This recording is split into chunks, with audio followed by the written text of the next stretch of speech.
આ સરકાર 25 વર્ષથી આવી છે એટલે એને એમ છે કે ગુજરાતનો બાપ હું છું, બરાબર.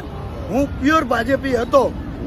મગનસિંહ વાઘેલા રાણકપુર ત્યાંથી અમારું વોટિંગ ભાજપમાં ચાલુ થયું. નરેન્દ્ર મોદીને મણિનગરમાં મહેન્દ્રભાઈ પટેલ અને સ્વામિનારાયણ મંદિરમાં હું 25 વખત ચા પાઈ એને, બરાબર. બીજું કે મેં એવું સમજો કે ભાજપ સરકાર ઇન્ટરનેશનલ હારી છે એ કારણે હું વોટ આલતો હતો. પણ આજે તમારો મુદ્દો શું કાકા?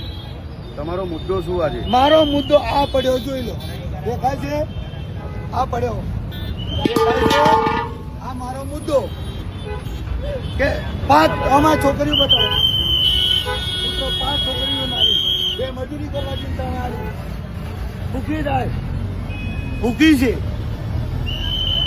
મળે છે ગેસનો બાટલો. અમે ભાડામાં રહીએ, 10,000 રૂપિયા તો ભાડું છે, દલાલી અલગ હોય, બરાબર.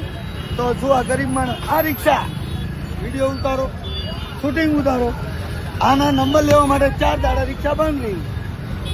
શું કર્યું? શું છે આનો મતલબ? આવું કાઢી નાખી દીધું છોકરાએ. શું કરવાનો મતલબ? રજીસ્ટર કરવાનો મતલબ શું થયો? આ ગાડી મારા નામે છે, 8145. ખુદ મારું લાયસન્સ છે, આરસી બુક છે, બધું છે. છતાં 500 નો મેમો ફાટી જાય છે. મેમો ફાડીએ